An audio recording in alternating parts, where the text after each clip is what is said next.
mais que o meu coração esteja motivado,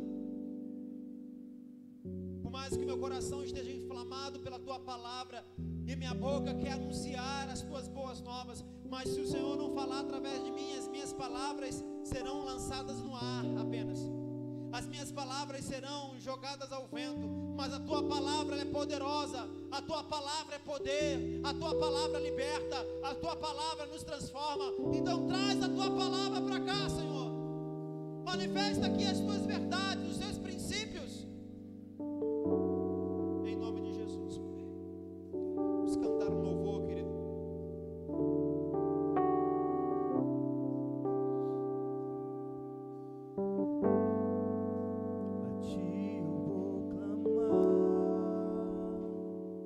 Pois tudo vem de ti e tudo está em ti. Por ti vou caminhar, tu és a direção, o sol a me guiar. Tudo pode passar, teu amor jamais me deixará.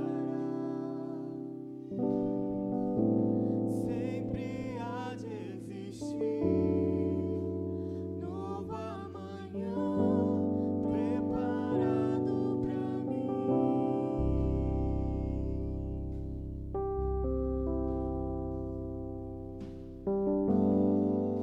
A ti eu vou clamar,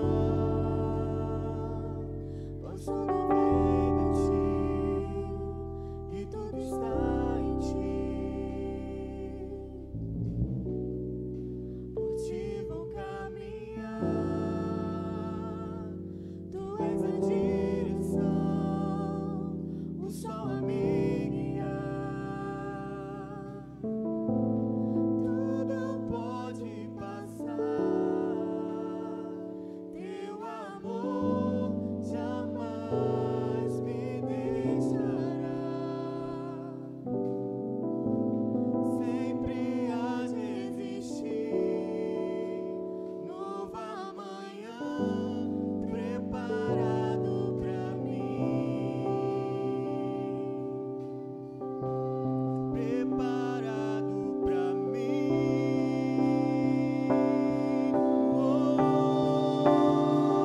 Eu me rendo aos teus pés, és tudo que preciso pra viver.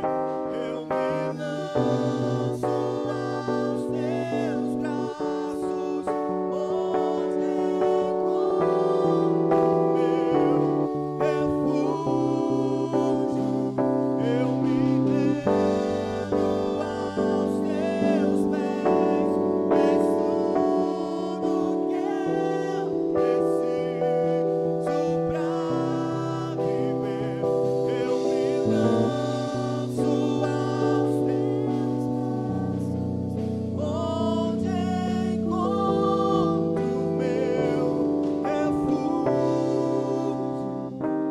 Jesus. Aleluia. Oh, Senhor.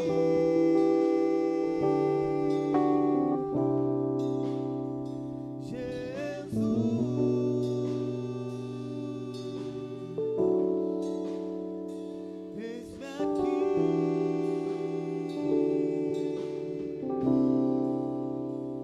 Glória a Deus. Você pode aplaudir a Jesus, querido.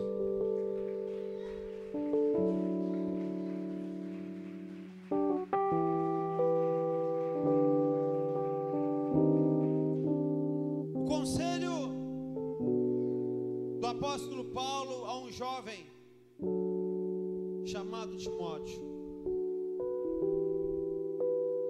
tu, porém, permanece naquilo que aprendeste, que foste inteirado, sabendo de que tens aprendido e que desde a tua meninice sabes a Sagrada Escritura, que podem fazer-te sábio para a salvação pela fé em Cristo Jesus.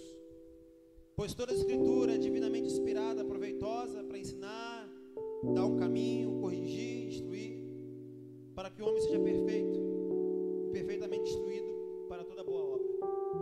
Quantos aqui querem receber uma revelação de Deus? Quantos aqui querem ou ter a revelação de Deus? Eu não digo uma revelação, uma palavra revelada, eu digo a manifestação e a identidade de Deus. Quantos aqui desejam ter essa revelação?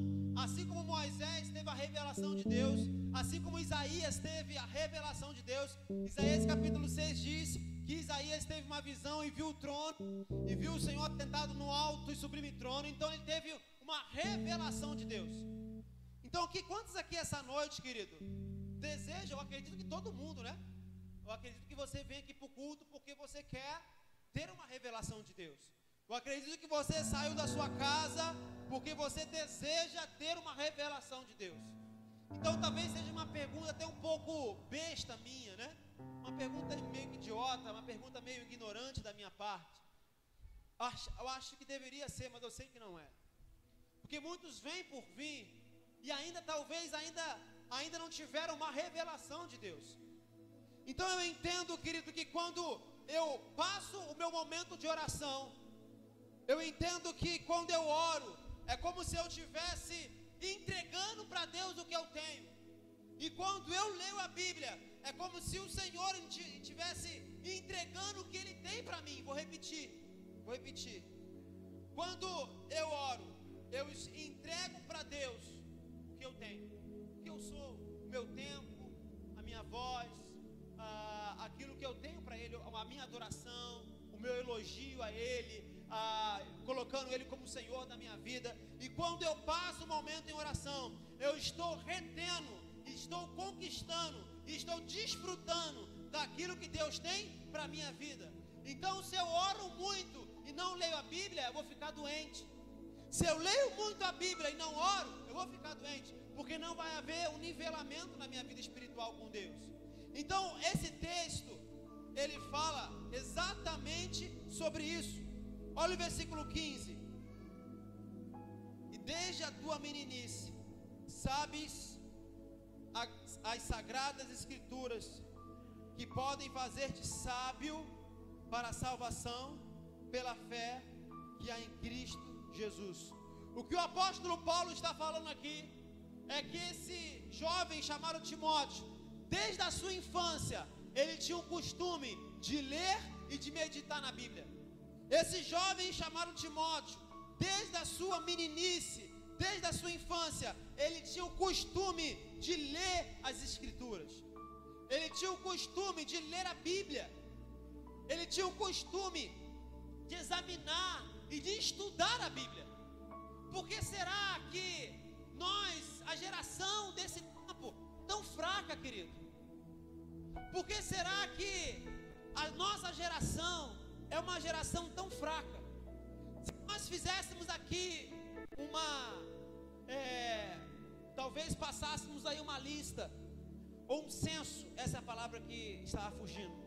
Se nós fizéssemos aqui, e nesse censo, nós colocássemos duas perguntas: quanto tempo você passa de oração diariamente? E quantos capítulos da Bíblia você lê diariamente? Você vai ver que a igreja não lê Bíblia. Você vai ver que as pessoas não oram. Eu não estou dizendo aquela oração: Pai, obrigado por esse arroz, feijão, essa carne, essa batata frita. Obrigado, Senhor. Essa oração todo mundo faz, querido. Esses dias teve um rapaz que inaugurou uma pizzaria e falou: pastor, vai lá orar. Para quê? Querido, às vezes as pessoas acham que a gente é padre. Vou chegar lá com uma água benta e vou falar: eu abençoo o seu comércio. Teve uma pessoa aqui da igreja que me chamou para orar pelo comércio dela. E como foi a minha oração? Senhor, se ela for infiel e gastar mais tempo no trabalho, fecha essa loja. Por quê? Existem princípios bíblicos. Você quer ver um princípio bíblico? Sabe por que a gente erra? Porque a gente não conhece a Bíblia. Abra a sua Bíblia aí em Salmos capítulo 1.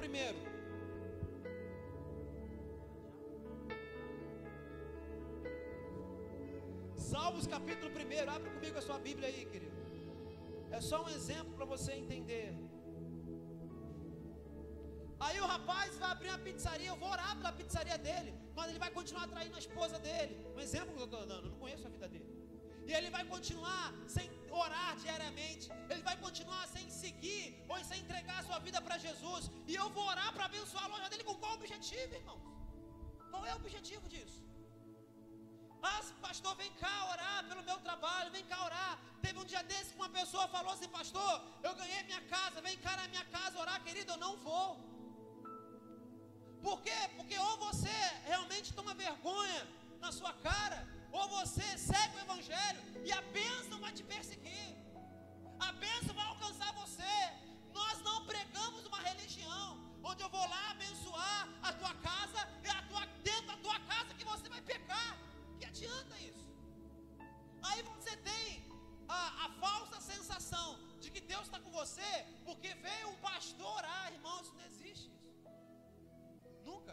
Salmos capítulo 1,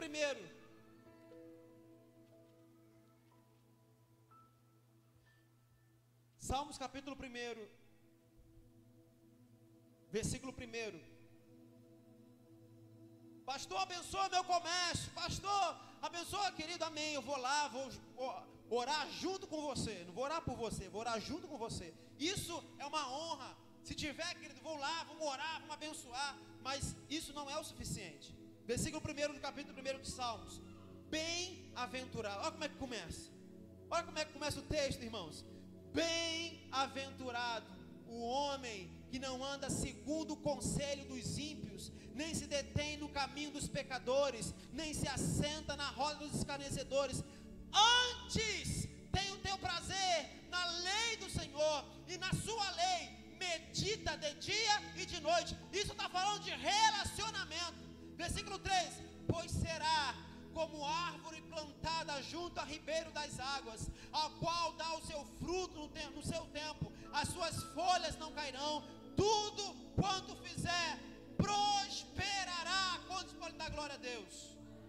Então, o bem-aventurado, a prosperidade, sabe, é uma condição. É uma condição. Então não adianta o pastor chegar lá, pastor não é gênio da lâmpada mágica, irmãos. Não é. Onde eu vou chegar lá com a Bíblia, vou esfregar, faça 3 pedidos.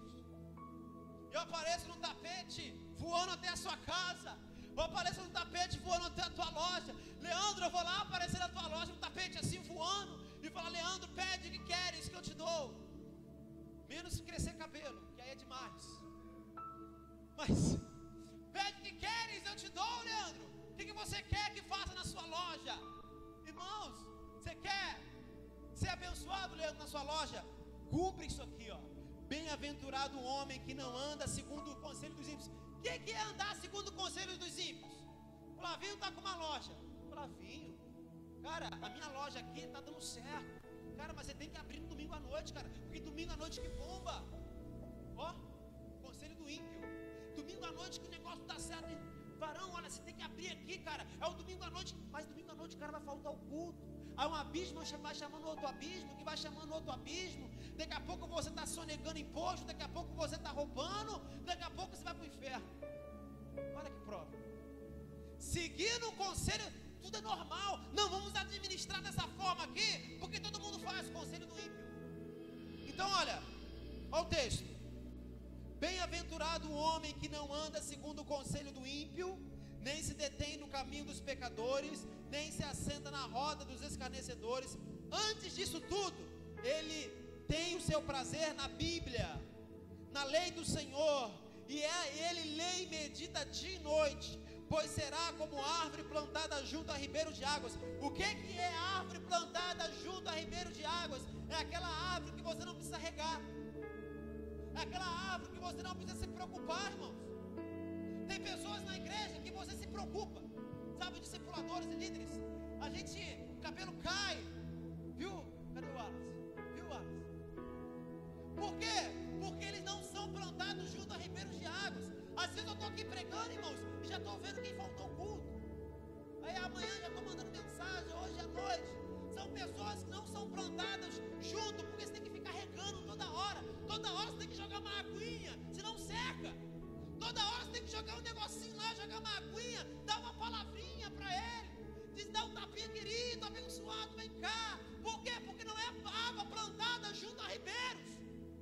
Porque a árvore plantada junto a ribeiros, ele cresce, as suas folhas não caem, as suas raízes estão encharcadas de águas, porque está plantado junto ao ribeiro, querido. Então as suas raízes estão tocando nas águas, as águas do ribeiro estão tocando nas raízes. Então pessoas que a gente não precisa se preocupar, porque eu sei que ele ora, eu sei que ele lê a Bíblia, eu sei que por mais que algumas coisas aconteçam, difíceis, algumas crises aconteçam, eu sei que ele vai sempre florescer, que ela vai sempre florescer. Nós temos na igreja pessoas que precisam ser regadas, temos. O grande problema são árvores velhas tendo que ser regadas. Esse é o grande problema. Velhas no sentido, não é Martinha não, velha no sentido de muito tempo de crente. Me bate não, eu estou com o microfone, a palavra está comigo e eu estou poder.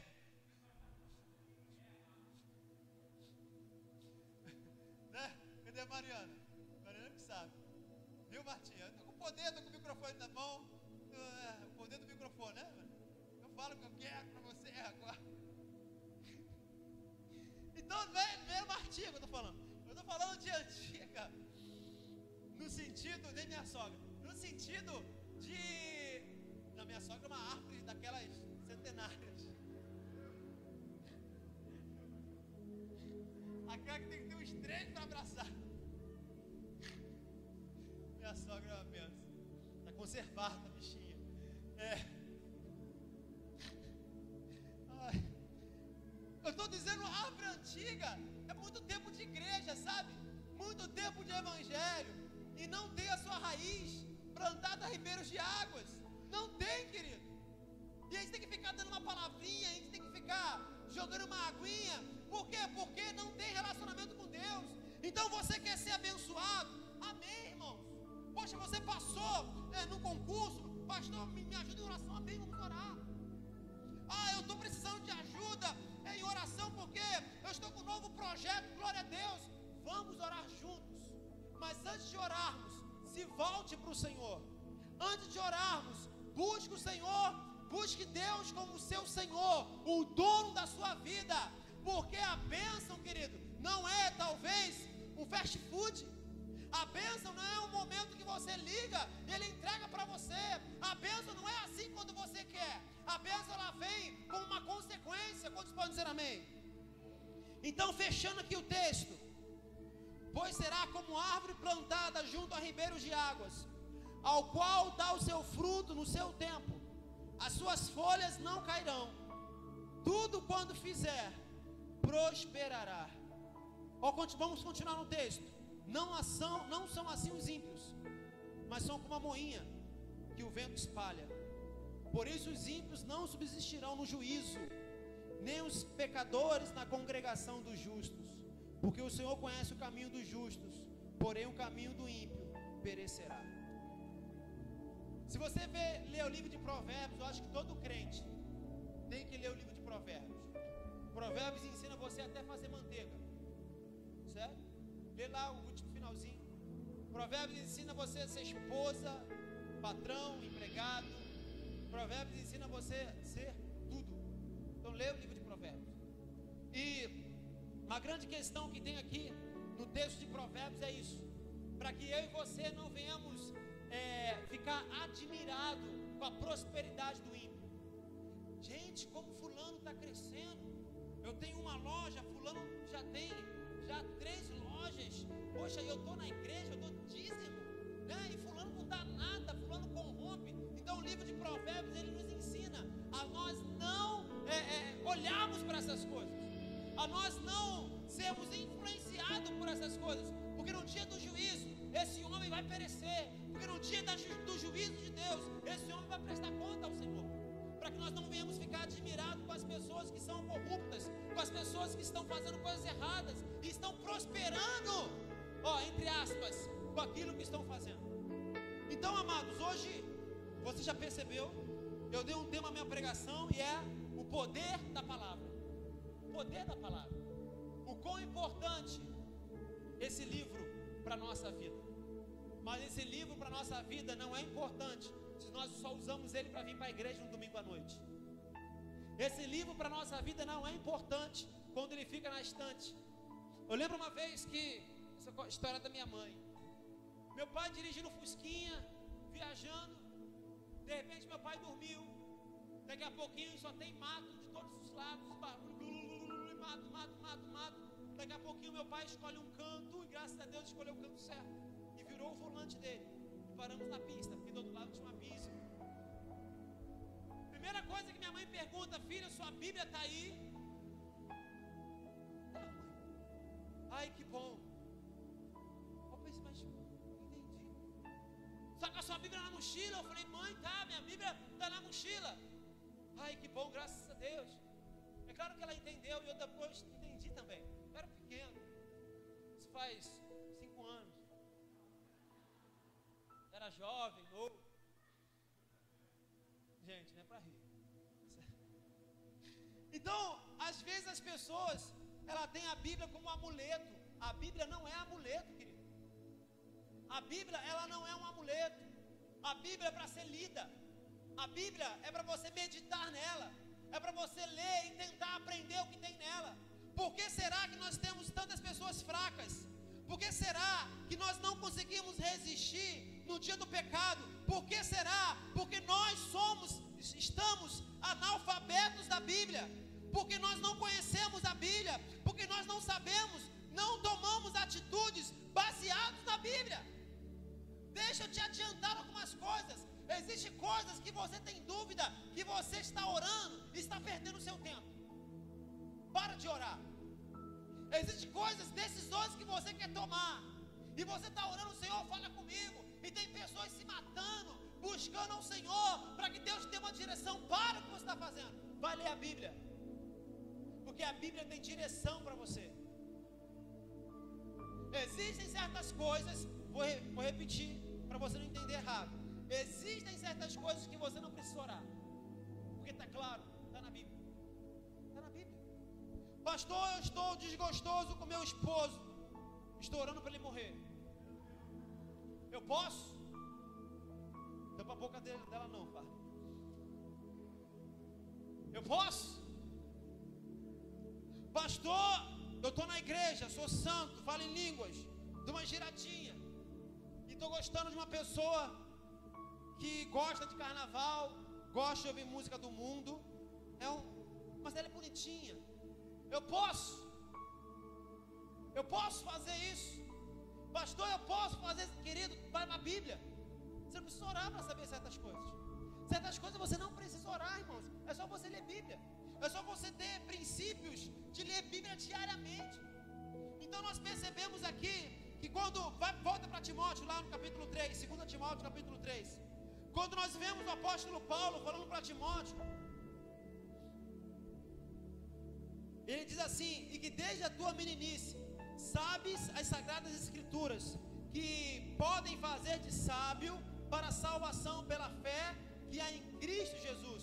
Então o apóstolo Paulo falou para ele: olha, o fato de você guardar as escrituras, não somente você vai ser sábio, mas isso vai levar você a ter salvação. Apóstolo Paulo falou para Timóteo: o fato de você ler Bíblia há muito tempo e conhecer a Bíblia, não só você vai se tornar mais sábio, mas isso vai te levar para o céu. Quantas pessoas querem ir para o céu? Você quer? Leia a Bíblia. Nós somos uma geração fraca. Posso te falar uma coisa? O pessoal aí, os intercessores, presta atenção, eu vou falar aqui. Irmãos, vocês são nota 10. Sério. Eu já tive aqui princípios de liderança. Escuta o que eu vou te falar. Eu já liderei. Pastor e líder são coisas totalmente diferentes, viu? Totalmente diferentes. Esse negócio aqui, líder não pode corrigir publicamente, não está na Bíblia. Isso aí é um princípio de liderança feito pelo homem. Jesus já confrontou muitas pessoas publicamente, se necessário for. Líder elogia em público e confronta e corrige em particular. Onde está escrito isso? É Bíblia? Então, antes de eu ser líder, eu sou o quê? Pastor. Mas é claro que nós estamos trabalhando com pessoa, e a partir do momento que nós estamos trabalhando com pessoa, dentro do princípio bíblico, nós temos que trabalhar princípios de liderança, com certeza é isso. Nós precisamos ser líder, porque líder é aquele que dá um caminho. Líder é aquele que tem sempre uma palavra. E às vezes o pastor, às vezes ele só tem que dizer assim: querido, vamos para lá. Mas o que vai ter lá? Não sei. Porque ele é pastor, ele não é só líder. Geralmente o líder, ele sempre sabe para onde vai. Ele sabe para onde vai, ele sabe com quem vai, e ele sabe como vai. É o líder. Ele sabe para onde vai. Eu vou daqui lá para a porta. Quem vai comigo? Vai o Flavinho, a Viviane e o Diego. E como nós vamos? Nós vamos caminhar por aqui, vamos atravessar o corredor, vamos chegar na porta. Isso é uma sabedoria de liderança. Mas eu quero fazer um elogio para vocês aqui. Vocês são demais, gente. Eu estou sendo sincero, vocês são bons. Olha tudo aquilo que nós conseguimos aqui. Quantas pessoas estão envolvidas no projeto de amanhã. Muita gente trabalhando há muito tempo. Então, irmãos, eu percebo que se nós quiséssemos, se essa igreja, por mais que ainda não seja uma igreja grande na cidade, existe igreja aqui na cidade que tem mais de 500 pessoas. Eu entendo que se nós quiséssemos, nós mudaríamos muitas coisas nessa cidade. Se nós tivéssemos essa garra em Deus, essa entrega em Deus, nós faríamos muitas coisas. E por que será que nós não fazemos? Eu descobri uma pequena fragilidade dessa igreja, e é onde, como pastores, precisamos curar. Vocês, quando querem, são demais. Então eu percebo que nós temos um problema, mas vocês são demais. Quando a igreja, todo mundo envolvido, irmãos. Tem gente do Ministério de Louvor envolvido, tem gente da intercessão envolvida, obreiro envolvido, tem gente da consolidação envolvida. Irmãos, isso é demais. Isso é demais, isso é muito de Deus. Mas por que será que nós não mantemos uma constância naquilo que é feito? Você olha para isso com o discipulado. O discipulado começa de uma forma, daqui a pouquinho as pessoas não querem se envolver mais. Porque falta insistência, falta, sabe, aquela coisa continuar. Mas por que tem isso? Porque são fracos de Bíblia, são fracos de relacionamento. Qualquer vento o desanima, qualquer questão o afasta. Então, quando eu olho para a Bíblia e olho para esse texto aqui de Timóteo, eu percebo que Timóteo era forte, que Timóteo, ele era sábio, porque ele meditava na Bíblia. Eu quero trazer para vocês rapidamente 3 motivos para que eu e você possamos nos apaixonar pela Bíblia. 3 motivos, apenas 3, para que eu e você possamos nos apaixonar pela Bíblia. A Bíblia, como nós conhecemos, a reunião de livros, né? Quem fez bibliologia, a união de livros, onde cerca de 40 escritores, em época diferente, cultura diferente, escreveram uma coisa se ligando à outra. 40 homens escrevendo a Bíblia. Se não fosse de Deus, se não fosse a palavra de Deus, como será que homens sem se conhecer, como Isaías, anos antes de Jesus, conseguiu profetizar de uma forma tão perfeita acerca do Messias? Como que Moisés, lá em Gênesis, conseguiu falar acerca do Messias? Como que 40 homens em 16 séculos, com cultura diferente, com épocas diferentes, conseguiram escrever uma coisa que se une de forma tão perfeita, querido? Você lê o livro de Gênesis, você lê o livro de Apocalipse, é uma coisa só, é o mesmo propósito. Como isso é possível? É porque é a palavra de Deus que nos traz vida, irmãos. Então eu quero trazer para você o primeiro motivo para que você possa ir para casa hoje, antes de você dormir, e começar a se educar a ler Bíblia. Como assim, pastor? Começar a me educar a ler Bíblia? Eu te dou um conselho, e é o conselho que eu faço. Eu não leio Bíblia aleatoriamente. Esse negócio de Deus fala comigo que abre aqui, isso existe ainda? Isso acontece ainda? Esse é o tempo da minha sogra. Senhor, fala comigo, terra! E Faraó, nem com grande exército, nem com uma campanha numerosa. O que é isso, Jesus? Existe isso ainda? Nem isso aí, Senhor, fala comigo. Ai da terra, para aqui. Então, Primeiro princípio. Eu estava falando do exemplo, né? Te dar um conselho para você ler Bíblia, querido. E é o que eu faço. Eu não leio Bíblia aleatoriamente. Hoje vou ler um capítulo de Mateus. Não, hoje eu vou ler 1 Crônicos. Eu pego o livro de Mateus e vou lendo. Hoje faz de conta que eu li 2 capítulos. Eu marco onde eu li. Eu sublinho ali versículos que me marcam, versículos que chamou a minha atenção. Se tem pontos que talvez eu não entenda, eu vou para uma outra versão, eu vou para o dicionário e marco, escrevo na minha Bíblia com lápis. Para quê? Porque na próxima vez quando eu ler, eu possa conseguir entender melhor. Eu gosto de gravar versículos como referência. Então, querido, tenha educação para ler Bíblia. Seja educado a ler Bíblia. Faça um cronograma para você ler a Bíblia diariamente, irmãos. Sabe, nós estamos aqui querendo nos formar ou queremos ser um cristão. Quando uma pessoa quer ser médico, ele vai estudar medicina. Existem livros ali específicos para ele. Uma pessoa vai fazer veterinária, vai estudar isso. Livros específicos sobre isso. Uma pessoa vai fazer direito, vai estudar sobre lei. Se eu e você queremos nos parecer com Cristo, o que nós vamos fazer? Nós vamos ler Bíblia. Nós vamos estudar a Bíblia. Ou você não é assim? Então o que você deve fazer se você não lê Bíblia? Comece em Mateus. Chega em casa hoje. Pega lá Mateus capítulo 1. Vai lá em Mateus capítulo. Começa hoje, antes de você dormir. Irmãos, faça isso. Começa lá o livro da geração de Jesus Cristo, filho de Davi, filho de Abraão. Gente, Jesus, filho de Davi, cara, isso é demais. Aí você começa a se inteirar. Abraão gerou Isaac, Isaac gerou Jacó, Jacó gerou Judá. E ore, Espírito Santo, eu quero ler a sua palavra, porque o Espírito Santo é o autor, ele pode te explicar. Espírito Santo, eu quero ler a sua palavra, ministra a sua palavra no meu coração, revela ela a mim, me dá entendimento. Aí você lê ali um capítulo, lê ali 2 capítulos e marca ele. Bota lá algum folheto. Primeiro princípio para que eu e você possamos ser apaixonados pela Bíblia. Abra a sua Bíblia comigo em Gênesis capítulo 1. Gênesis capítulo 1, versículo 1.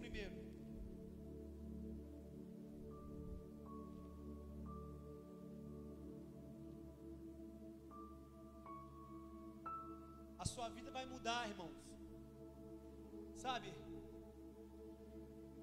Comece a decorar versículos, querido. Lá no seu trabalho, quando um versículo te marcar, imprime ele, coloca ele na parede, coloca na geladeira, coloca no teu armário. Sabe, para você meditar a Bíblia, para você ler a Bíblia diariamente. Você precisa encher a sua mente de Bíblia. Você precisa encher o seu coração de Bíblia. Você precisa ter esse costume, querido.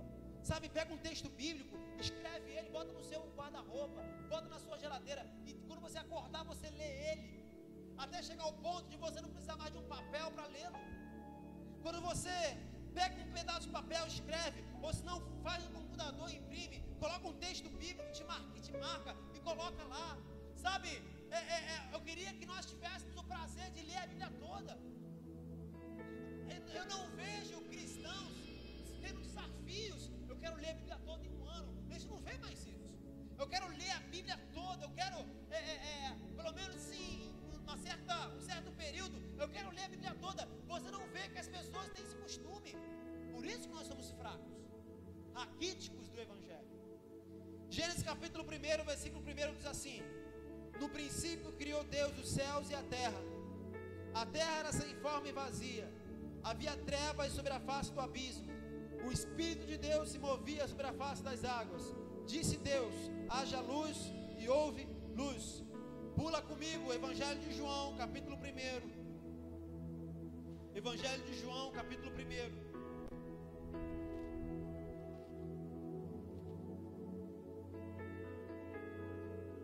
Evangelho de João, capítulo 1.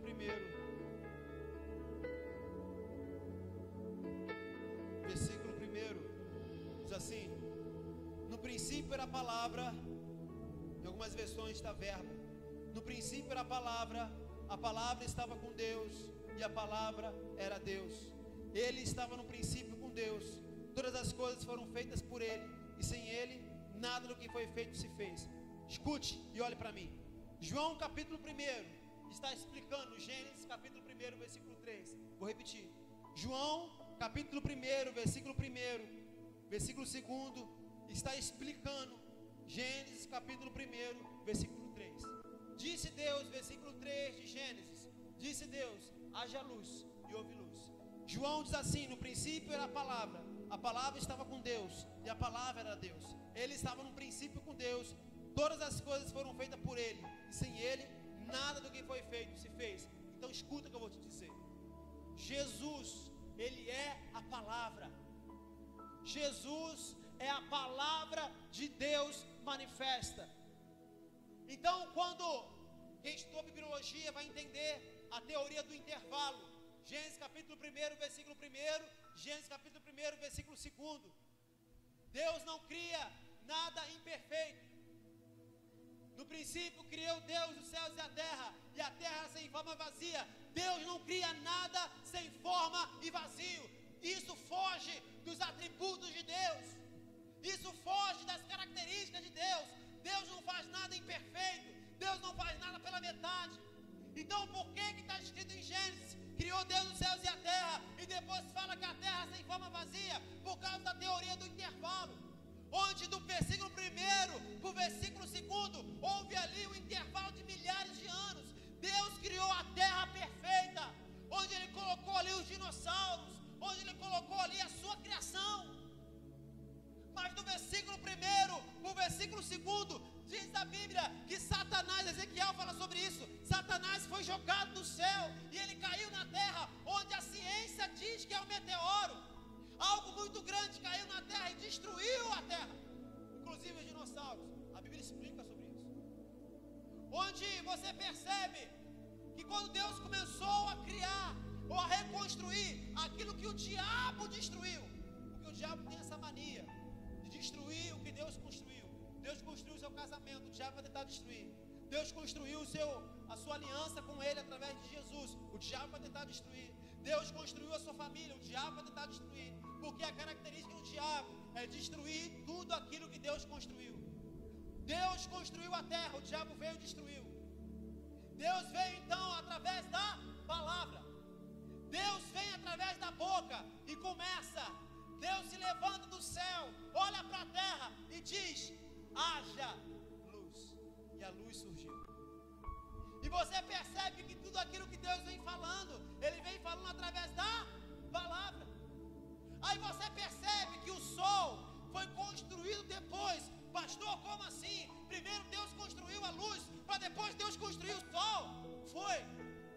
Se eu não me engano, nos anos 80, a ciência descobriu que além do sol, existe uma luz cósmica.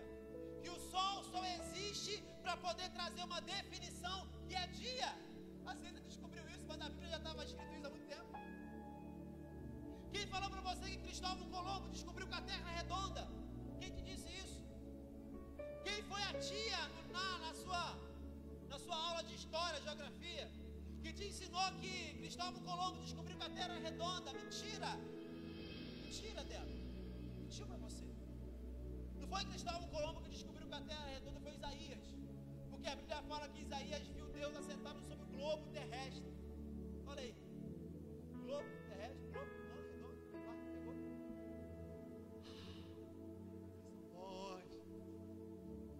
Querido, a Bíblia, ela é poderosa. Então quando o diabo veio e destruiu a terra, Deus vem através da palavra e reconstrói o que Deus fez. Então entenda, o diabo destruiu o relacionamento do homem com Deus quando ele levou Adão a pecar. Aí o que Deus faz? João capítulo 1, versículo 1: no princípio era a palavra estava com Deus, e a palavra era Deus, ela estava no princípio com Deus. Tudo que foi feito através dele. Então mais uma vez, quando Deus envia o seu filho, mais uma vez, Deus está reconstruindo aquilo que Ele um dia construiu. Deus não cria nada imperfeito. Eu e você não somos imperfeitos. Se estamos imperfeitos, é a ausência de Deus. Porque quando Deus veio para reconstruir mais uma vez o relacionamento do homem com Ele, Ele mais uma vez usa a palavra. Assim como Deus fez na criação, Deus fez através de Jesus lá na cruz. Disse Deus: haja luz e houve luz. Quantos podem dizer amém, querido? Então, mais uma vez, Deus vem através de Cristo, através da sua palavra, porque Jesus é a manifestação da sua palavra, e Ele vem mais uma vez reconstruir aquilo que se perdeu, através da sua palavra. O primeiro motivo para que eu e você possamos nos apaixonar, mas nos apaixonar de verdade pela Bíblia, ao ponto de você lê-la diariamente, ao ponto de você viajar no que ela diz para você, ao ponto de você colocá-la na sua mente, de você meditar. O primeiro motivo que eu tenho que me apaixonar é porque ela tem poder para trazer vida. A palavra tem poder para trazer vida, para trazer luz para a minha vida, para o meu caminho, luz para os meus caminhos é a tua palavra. Então eu percebo, querido, que a Bíblia, ela é poderosa para trazer vida. Quando o mundo foi destruído, Deus usou a palavra. Quando o mundo precisou de salvação, Deus enviou a palavra, que é Jesus, porque Jesus é a manifestação da palavra de Deus. Assim como o Espírito Santo é a manifestação da glória de Deus. O Espírito Santo é a manifestação da glória de Deus. É por isso que a Bíblia fala que a glória de Deus não pode ser compartilhada com ninguém. Mas espera aí, pastor, agora você caiu em contradição. Se você falou para mim que a glória de Deus é a expressão do Espírito Santo, ou o Espírito Santo é a manifestação da glória de Deus, como pode a Bíblia dizer para mim que Ele não pode dividir a sua glória com ninguém? É verdade, Deus não pode dividir a sua glória com ninguém. E eu vou repetir isso aqui. Farney, a filha de vocês tem quantos anos? Sua filha, quanto? 16 anos. Legal. Viviane, teu filho tem quantos anos? Ou aquele que estava para Cabo Frio? Quantos anos, Farney? 19. Beleza. A intimidade da Viviane é a glória do Farney.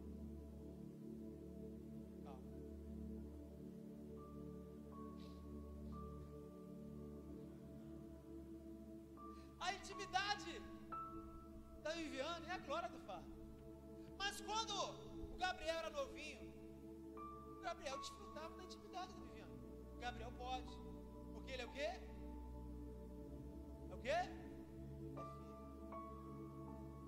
Ninguém mais pode desfrutar da glória da Viviane, a não ser o Gabriel. O Farney abre essa exceção, né? Fala, não, tá bom, pode ver, viu, mas só ele. Não pode mais ninguém. Vem, Farney.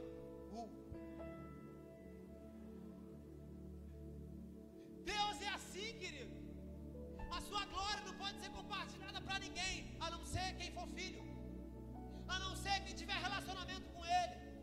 Ainda no capítulo 1 de João diz isso: veio para que eram os seus, mas os seus não receberam. Mas todos aqueles que receberam, deu o poder de serem chamados filhos de Deus. Então entenda, querido, a glória de Deus é compartilhada comigo através do Espírito Santo, a partir do momento que eu sou filho dele, a partir do momento que eu conheço e que ele me conhece. Então entenda que a palavra de Deus é poderosa para trazer vida. A palavra de Deus traz vida, a palavra de Deus traz luz para a escuridão, ela alegra o nosso coração, ela tira a angústia, ela tira a depressão. Leia a Bíblia, é um santo remédio. Leia a Bíblia, querido, medite nela. Nós somos fracos porque não lemos Bíblia. Quando você lê Bíblia, você vai ver os apóstolos curando. O que vai acontecer com você? Você vai entrar em crise. Você vai ver Pedro chegando diante da igreja, subindo para a oração, e vai ver assim para o aleijado, olha só, não tem dinheiro, não pesquei hoje, o mar não dá para peixe, mas o que eu tenho eu te dou, levanta e anda. Você vai ler aquilo, você vai entrar em conflito. Porque eu entro em crise. Jesus, por que eu não consigo fazer isso? Não, está errado. Eu olho para a igreja, eu leio o livro de Atos, porque o livro de Atos é que eu estou lendo atualmente. Comecei em Mateus de novo, vou até Apocalipse. Cheguei em Apocalipse, pego em Gênesis. Cheguei em Malaquias, pego em Mateus. Sem pressa, lendo, meditando. Às vezes eu passo meses num livro só, porque eu não estou com pressa para ler a Bíblia toda. Eu estou lendo, meditando. Às vezes Deus me dá uma palavra, às vezes Deus fala comigo. Às vezes eu deixo a Bíblia e vou orar para aplicar aquilo que eu li, a aplicar na minha vida. Senhor, eu aplico esse texto na minha vida, eu assumo isso aqui, eu reivindico essa promessa, eu reivindico esse texto na minha vida, eu manifesto esse texto na minha vida, eu mesmo boto a mão na minha cabeça e oro e manifesto aquilo que eu li. Então, eu entendo, querido, que a Bíblia, ela traz poder para a nossa vida. Segundo motivo para você fazer desse livro o principal mecanismo de leitura, de meditação, está lá em Mateus capítulo 8. Abra a sua Bíblia comigo, Mateus capítulo 8.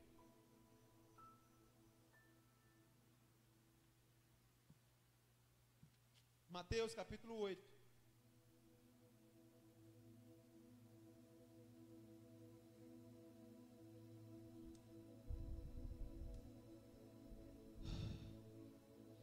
Mateus capítulo 8, versículo 5.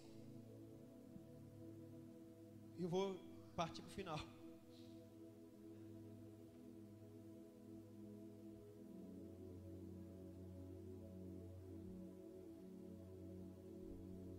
Vamos ler só mais 2 textos, nós vamos encerrar. Mateus capítulo 8, versículo 5 diz assim: Entrando Jesus em Cafarnaum, chegou junto dele um centurião, rogando-lhe, dizendo: Senhor, o meu criado jaz em casa, paralítico, violentamente atormentado. Jesus lhe disse: Eu irei e lhe darei saúde. E o centurião respondendo disse: Senhor, não sou digno de que entre debaixo do meu telhado, mas dize somente uma palavra, o meu criado há de sarar. Pois também eu sou homem sob autoridade, e tenho soldados às minhas ordens, e digo a este: vai, e ele vai, a outro: vem, e ele vem, e o meu criado faz isto, e ele faz. Maravilhoso Jesus, ouvindo isso, e disse aos que o seguiam: em verdade vos digo, que nem mesmo em Israel encontrei tanta fé. Segundo motivo para que você venhamos nos apaixonar pela palavra, é porque ela tem poder de cura. A palavra de Deus tem poder para curar nossa alma e o nosso corpo. A Bíblia fala que aquele homem chegou para Jesus, ele estava com o empregado dele doente, endemoniado, aleijado, todo ruim em casa. Aquele homem, quando ele estava com seu servo lá, problemático, e ele disse para Jesus: Jesus, não precisa vir aqui não, libera uma palavra que ele vai ser curado. É só o Senhor falar daqui que ele vai ser curado lá. E assim foi. Por quê? Porque a palavra de Deus, ela tem poder para curar nossa alma e o nosso corpo. Às vezes somos doentes porque nos falta a Bíblia, às vezes fisicamente. Queria pedir o missionário de louvor para subir aqui. Terceiro e último, abre a sua Bíblia em Lucas capítulo 5.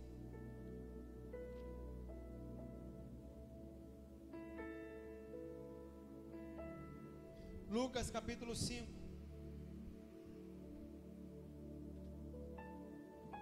versículo 1 diz assim: Aconteceu que, Lucas 5, 1, aconteceu que, apertando a multidão para ouvir a palavra de Deus, estava ele junto ao lago de Genezaré, e viu estar 2 barcos junto à praia do lago, e os pescadores, havendo-se descido deles, estavam lavando as redes. Entrando num dos barcos, que era o de Simão, pediu-lhe que o afastasse um pouco da terra, e assentando-se ensinava do barco a multidão. Quando acabou de falar, disse a Simão: faze-te ao mar alto, lançai vossas redes para pescar. Respondendo Simão, disse-lhe: Mestre, havendo trabalhado toda a noite, nada apanhamos, mas sobre a tua palavra lançarei a rede. Fazendo assim, colheram uma grande quantidade de peixe, rompia-se a rede. Terceiro princípio para que eu e você possamos nos apaixonar por esse livro, é porque a palavra de Deus, ela traz esperança para os perdidos. A palavra de Deus, ela traz esperança para os desamparados. A Bíblia está falando aqui de 2 homens. A Bíblia fala de 2 homens. O centurião, que Deus disse para Jesus: Jesus, libera uma palavra e meu criado vai ser curado. E o outro, Pedro: Jesus, porque você liberou uma palavra, eu vou jogar a minha rede. A minha vida estava tudo errado, mas porque você mandou, eu vou conseguir.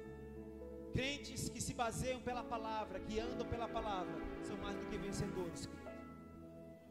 Crentes que meditam dia e noite vão prosperar, vão ter paz, vão ter saúde, vão ser como árvores plantadas junto a ribeiros de águas. Você pode dizer glória a Deus, querido? Você pode confirmar essa palavra comigo, dizendo glória a Deus, aplaudindo ao Senhor Jesus. Aleluia! seu manual, a sua inspiração. De dia, de noite, no trabalho, em casa, ao dormir, ao acordar, ao tomar café, leia a Bíblia, leia a Bíblia. É ela que vai te dar vida, é ela que vai te curar, é ela que vai te libertar, é ela que vai te restaurar. É a palavra de Deus que vai trazer vida, que vai reconstruir o que se perdeu, que vai fazer você ter esperança, que vai fazer você ser curado. É a palavra de Deus. Não existe outro recurso, não existe outro meio. Leia a Bíblia, que você não vai precisar fazer campanha. Leia a Bíblia, que você não vai precisar de historinha. Leia a Bíblia. Leia a Bíblia, querido, leia a Bíblia. Faça um plano de leitura, faça um plano, leia a Bíblia.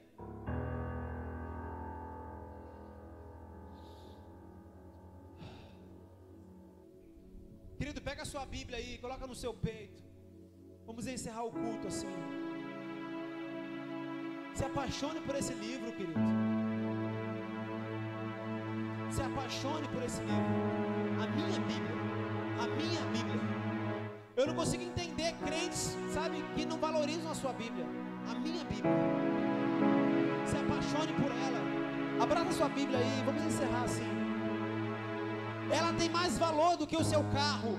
Ela tem mais valor do que a sua casa, a sua Bíblia. Ela tem mais valor do que qualquer bem que você tenha. A sua Bíblia, ela é poderosa para trazer para o seu coração, para trazer restauração para a sua alma. Ela é poderosa para trazer luz para os seus caminhos. É a sua Bíblia, se apaixone por ela. Espírito Santo, nós queremos nos apaixonar pela Bíblia. Meditar ela dia e noite.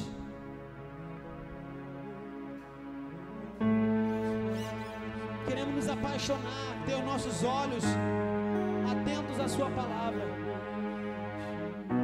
A minha Bíblia, Senhor, a minha paixão, a minha paixão, a minha Bíblia. Aquilo que traz vida quando eu estou angustiado, aquilo que me traz alegria quando eu estou triste. Aquilo, Senhor, eu não vou assistir novela para ficar feliz. Eu vou ler a Bíblia, eu vou meditar nela. Quando eu estou triste, eu vou ler a Bíblia. Quando eu estou alegre, eu vou ler a Bíblia. Quando eu estou angustiado, eu vou ler a Bíblia. Quando eu estou motivado, eu vou ler a Bíblia. É a palavra de Deus que me traz vida.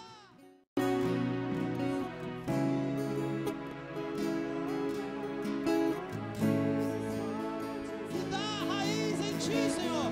Me dá a Bíblia, a palavra. Me faz ser uma pessoa conhecedora da tua palavra.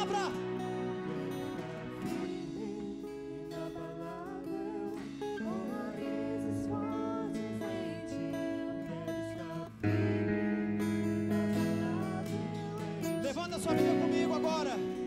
Senhor, obrigado por esse culto. Obrigado pela minha Bíblia. Obrigado pela tua palavra.